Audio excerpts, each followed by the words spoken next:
The invoice from last year's party was still pinned to my refrigerator when I started planning this year's celebration. $15,347 for Sophia's 29th birthday party.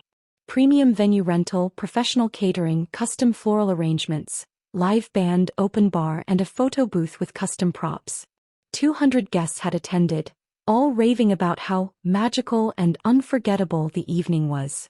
Sophia had cried happy tears when she saw the surprise video montage I'd spent weeks creating, featuring messages from friends and family from around the world. It had been perfect. Just like every year for the past 12 years. My 30th birthday had been 6 weeks earlier. I'd spent it alone in my apartment eating takeout Thai food and watching Netflix. Mom had called around 9 p.m. "Oh honey, I'm so sorry we missed your birthday. Things have been so crazy with work. We'll definitely celebrate next weekend." Next weekend never came. It never did. But here I was again 3 months later, planning Sophia's 30th birthday celebration because this is such a milestone, and we need to make it extra special. "I'm thinking something elegant this year," Mom said during our planning meeting at her kitchen table. "Sophia's been working so hard at the marketing firm and she just got that promotion. She deserves something really spectacular." Dad nodded, flipping through venue brochures I'd printed out. "What about that rooftop place downtown? The one with the city views?" "That's $2,500 just for the venue," I said, checking my notes. "Plus service charges and minimum spend requirements." "Well, it's Sophia's big 3-0, Mom said. "We can't be cheap about it." I looked around the table at my parents, my Aunt Linda, and my cousin Mike, all of whom had gathered to plan Sophia's party. The same group that had forgotten to plan anything for my 30th birthday. "Have we set a budget?" I asked. "Whatever it takes to make it perfect," Dad said. "You always do such an amazing job, honey. We know it'll be worth every penny." Every penny that I would spend, he meant. It had started when I was 18 and Sophia was 16. I'd just gotten my first real job out of high school, administrative assistant at a law firm, and suddenly I was the family member with steady income. When Sophia's sweet 16 rolled around, Mom had suggested I help out with the costs since I was doing so well financially. What started as contributing a few $100s had gradually become planning and paying for the entire celebration. Every year the expectations got bigger. Every year I spent more money I couldn't really afford on parties that got more elaborate. And every year my own birthday got smaller and quieter until it disappeared entirely.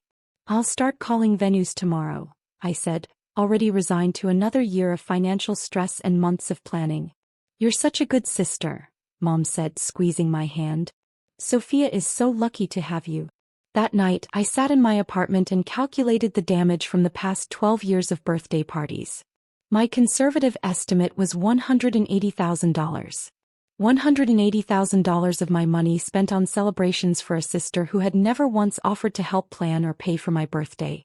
I pulled out my laptop and started making a different kind of list. Year 1. Sophia's Sweet 16. Cost, $4,200. My birthday, forgotten because we were so exhausted from party planning. Year 2. Sophia's senior year celebration. Cost, $8,500. My birthday, let's do something low-key next weekend, that never happened. Year 3. Sophia's high school graduation party. Cost, $12,000. My birthday, we thought you'd want something more mature than a big party. I kept going year after year, documenting the growing extravagance of Sophia's celebrations and the complete absence of my own. By the time I finished the list I was shaking. 12 years. 12 birthdays ignored, minimized, or postponed indefinitely while I bankrupted myself creating magical memories for someone who had never once asked what I might want for my own special day. But what really made me angry wasn't the money as much as that hurt. It was the patterns I could see clearly now that I'd written it all down. Every year Sophia's guest list got longer. Every year the expectations got higher. Every year my family treated my financial contribution like an entitlement rather than a generous gift. And every year when I tried to bring up my own birthday there was always an excuse. "You're so independent, we didn't think you needed a big celebration. You're not really a party person anyway. We'll do something special next year when we're not so busy. Birthdays are more important when you're younger." I'd believed these excuses for 12 years. I'd told myself that I was being mature, that I was being selfless, that I was being a good sister by prioritizing Sophia's happiness over my own desire to feel celebrated and appreciated. But looking at the numbers, seeing the pattern laid out so clearly, I realized something that made my stomach hurt. My family had trained me to believe that my birthday didn't matter so they could justify spending my money on Sophia's. The next morning, I called the rooftop venue and made a reservation for Sophia's 30th birthday party. 200 guests, premium package, open bar, the works. The deposit alone was $3,000. Then I called my event planner, Maria, who had helped coordinate the last few years of parties. Same thing as last year? Maria asked. Actually, I want to make this one extra special, I said. It's Sophia's 30th, so let's pull out all the stops. What's the budget? $25,000. There was a pause. That's quite a bit more than usual. I know. But I want this to be unforgettable. What I didn't tell Maria was that I was planning 2 parties, not 1. I spent the next 6 weeks in a whirlwind of preparation. Venue coordination, catering tastings, floral consultations, entertainment booking, invitation design, and all the countless details that go into creating a perfect celebration. My family was thrilled with the progress reports. This sounds incredible, Sophia said when I showed her the menu options. I can't believe you're doing all this for me. It's going to be the party of the year, Dad said, looking at the entertainment lineup I'd arranged. Everyone's going to be so jealous, Mom added. Throughout all the planning, no one mentioned my upcoming birthday. June 15th was 3 weeks before Sophia's July 6th celebration, and it passed without acknowledgement just like every year. I spent my 31st birthday at the venue, doing the final walkthrough with vendors and confirming last-minute details for Sophia's party. But this year was different. This year I had my own plans. While I was publicly planning Sophia's celebration, I was privately planning something else entirely. I'd contacted a yacht charter company and reserved their premium vessel for July 6th, the same date as Sophia's party. I'd also been having some very interesting conversations with Sophia's friends and our extended family. You know, I'd mentioned casually to Sophia's college roommate Jennifer during one of our planning calls, I've been thinking about how much money I've spent on these parties over the years. It's been over $180,000. Wait, what? Jennifer had said. You've been paying for all of these? Every year for 12 years. Venue, catering, entertainment, decorations, everything. I had no idea. I thought your parents. Nope. Just me. Similar conversations happened with other family members, with Sophia's co-workers, and with friends who had attended multiple birthday parties over the years. I wasn't complaining or asking for sympathy. I was just sharing facts.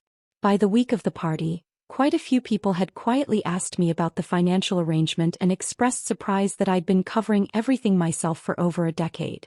Some of them also asked about my own birthday celebrations. Funny thing, I'd said to my cousin Rachel, I can't actually remember the last time I had a birthday party. My family always seems to forget. The day before Sophia's party, I confirmed all the final details with the venue. Everything was perfect. The flowers would be delivered at 2 p.m. The catering staff would arrive at 4 p.m. The band would set up by 6 p.m. The bar would open at 7 p.m. I also confirmed the details for my own celebration. The yacht would be ready for departure at 6 p.m. sharp. That morning I had one final conversation with my family. I'm so excited I can barely sleep, Sophia said when I called her. Thank you so much for making this happen, Jess. I know how much work you put into these parties. It's my pleasure, I said. You deserve to have a perfect celebration. Are you sure you don't need help with anything last minute? I feel bad that you always do everything yourself. For a moment I almost wavered. Sophia sounded genuinely grateful, genuinely concerned about the work I was doing. Then I remembered the 12 years of forgotten birthdays and the $180,000 I'd spent creating magical memories for someone who had never once thought to create any for me. No, I've got everything handled, I said. Just show up and have fun. What about you? Sophia asked. Are you going to actually enjoy the party this year instead of just running around managing everything? Oh, I have my own plans for tonight, I said. I'm finally going to celebrate properly. At 5:45 p.m., I was standing on the deck of a luxury yacht as it prepared to leave the marina. The sun was setting over the water, painting the sky in shades of pink and gold. I was wearing the dress I'd bought for Sophia's party, A stunning navy blue gown that had cost more than some people's rent but felt worth every penny. In my hand was a glass of champagne. Premium champagne from the same supplier I'd used for Sophia's parties. At 6 p.m. as the yacht pulled away from the dock, my phone started buzzing with text messages. Sophia, where are you? Guests are arriving and you're not here. Mom, Jessica, people are looking for you. Where are you? Dad, the venue says you never confirmed final details. What's going on? I turned off my phone and took a sip of champagne. Because here's what my family didn't know. I had confirmed all the final details with the venue. I'd confirmed that the reservation was cancelled and all deposits were forfeited. I'd confirmed that the catering was cancelled. I'd confirmed that the band was released from their contract. I'd confirmed that the flowers would not be delivered. I'd confirmed that Sophia's 200 guests would arrive at an elegant rooftop venue to find locked doors and no party. The yacht captain approached me as we cruised into the harbor. Everything satisfactory, Miss Thompson? Perfect, I said. Absolutely perfect. I'd chartered the yacht for just myself, which probably seemed excessive to the crew. But after 12 years of throwing parties for hundreds of people who barely acknowledged my existence, celebrating alone felt exactly right. As we sailed into the sunset, I thought about what was probably happening at the venue. Sophia arriving in the dress we'd picked out together, expecting to walk into her dream celebration. My parents frantically calling me, trying to figure out where I was and why nothing was set up. 200 guests standing outside a locked venue, confused and disappointed. I felt a moment of guilt, then remembered spending my 31st birthday alone in that same venue, checking that every detail was perfect for someone who had never once returned the favor. My phone had 47 missed calls and dozens of text messages when I finally turned it back on at 10 p.m. I was back on dry land by then, sitting in an upscale restaurant I'd never been able to afford before I started spending $15,000 a year on someone else's birthday parties. The messages were predictably frantic and angry. Sophia, I can't believe you did this to me. This was supposed to be my special day. Mom, 200 people showed up to nothing. How could you embarrass us like this? Dad, this is unacceptable behavior. We need to talk immediately. Aunt Linda, everyone is asking what happened. This is humiliating for the whole family. But there were other messages too. Messages that surprised me. Jennifer, Sophia's college friend, I hope you're okay. After our conversation about the money, I understand why you needed to make a point. My cousin Mike. Honestly, it's about time someone called out how unfairly they treat you. Rachel, I'm proud of you for finally standing up for yourself. Even some of Sophia's co-workers had reached out. We had no idea you'd been paying for everything. The way your family takes you for granted isn't okay. I spent Sunday morning at a spa, getting a massage and facial that cost less than the floral arrangements for one of Sophia's parties. My phone continued buzzing with increasingly angry messages from my immediate family. Monday morning I called in sick to work and drove to my parents' house. They were waiting for me in the living room along with Sophia, who looked like she'd been crying. Sit down, Dad said in his most serious voice. We need to discuss what happened Saturday night. I celebrated my birthday, I said, taking a seat across from them. You sabotaged your sister's birthday party, Mom said. 200 people were left standing outside a locked venue because you threw a tantrum. I didn't throw a tantrum. I made a choice. What kind of choice was that? Sophia asked. To humiliate me in front of everyone I know? I pulled a folder out of my bag and set it on the coffee table. Inside was every receipt, every bank statement, every contract from 12 years of birthday parties. The choice to stop spending my money on celebrations for someone who has never once celebrated me. I opened the folder and began laying out documents. Year 1, $4,200. Year 2, $8,500. Year 3, $12,000. I continued through the list, placing each year's receipts in chronological order. The total amount I have spent on Sophia's birthday parties over 12 years is $184,637. The room went quiet. Now, I continued, let me show you what my family has spent on my birthdays during that same period. I pulled out a much smaller stack of papers. Receipts for the occasional birthday dinner that I had paid for myself. A few greeting cards. Nothing else. The total amount this family has spent celebrating my birthday in 12 years is approximately $300. All of which I reimbursed you for. I let that sink in for a moment. $184,000 for Sophia. $300 for me. And even then, you made me pay for my own celebration. Money isn't everything, Mom said weakly. You're right. So let's talk about effort and attention. I pulled out my phone and opened the photo album I'd created. These are photos from Sophia's parties. Every year the whole family participates in planning and celebrating. Everyone's there, everyone's engaged, everyone makes sure she feels special. I scrolled through 12 years of party photos. Sophia surrounded by family and friends, everyone focused on making her day perfect. These are photos from my birthdays. I showed them an album with 6 photos total. Me alone at restaurants. Me alone at home. Me alone, always alone on what should have been my special day. I have more photos of myself at Sophia's birthday parties than I do of my own birthdays. Sophia was crying now. I didn't realize. You didn't realize because you never asked. None of you ever asked. We thought you preferred low-key celebrations, Dad said. Based on what? When did I ever say that? He couldn't answer. The truth is, you convinced yourselves I didn't need celebration so you could justify spending my money on elaborate parties for Sophia without feeling guilty about neglecting me. That's not true, Mom protested. Really? When was the last time anyone in this room asked me what I wanted for my birthday? Silence. When was the last time anyone planned anything for my birthday without me having to arrange it myself? More silence. When was the last time anyone spent their own money on my celebration instead of expecting me to pay for my own birthday dinner? The silence stretched long enough to become uncomfortable. I have been financing my own sister's lifestyle for 12 years while my own family treats my birthday like an inconvenience to be ignored, I said. And when I finally decided to celebrate myself instead of her, you called it sabotage. But all those people, Sophia said. They were so confused and disappointed. Were you confused and disappointed when I spent my 30th birthday alone? When I spent my 29th birthday alone? When I spent every birthday for 12 years alone while you had elaborate celebrations that I paid for? I thought you wanted it that way. I wanted it that way. I wanted to be ignored and forgotten while spending my savings on parties for other people. Sophia looked genuinely stricken. No, that's not. I mean, Sophia, you're 30 years old. You have a successful career and your own income. When exactly were you planning to start paying for your own birthday parties? I never thought about it. You always handled everything. Because no one ever asked if I wanted to handle everything.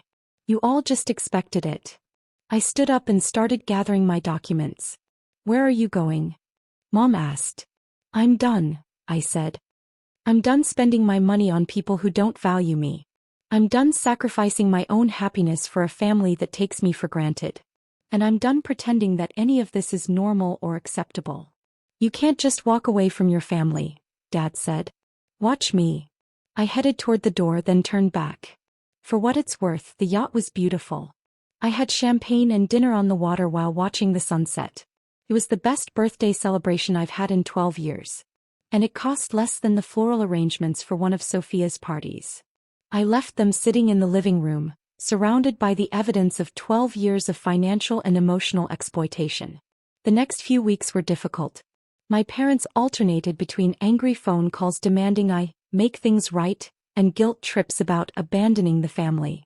Sophia went through phases of anger, denial, and what seemed like genuine remorse. Extended family members took sides. Some supported my decision to finally set boundaries. Others thought I had gone too far, that I should have found a way to address the problem without humiliating Sophia. But the most interesting conversations were with Sophia's friends and co-workers, many of whom reached out to me directly. I had no idea you were paying for everything, Jennifer told me during a coffee meetup. Sophia always talked about these parties like your parents were throwing them for her. Did she ever mention my birthdays? I asked. Jennifer thought for a moment. Actually, no. I don't think she ever mentioned your birthday at all. That conversation was repeated with a dozen other people over the following weeks. People who had attended years of elaborate birthday parties had no idea I was funding them, and most had never heard Sophia mention my birthday even once. The financial impact of stopping the party payments was immediate and dramatic. For the first time in 12 years, I had money left over at the end of the month. I started a savings account. I paid off credit cards. I booked a vacation to Italy that I'd been dreaming about but could never afford. The emotional impact took longer to process. I started seeing a therapist who specialized in family dynamics and financial boundaries. She helped me understand that what I'd experienced wasn't just favoritism or neglect.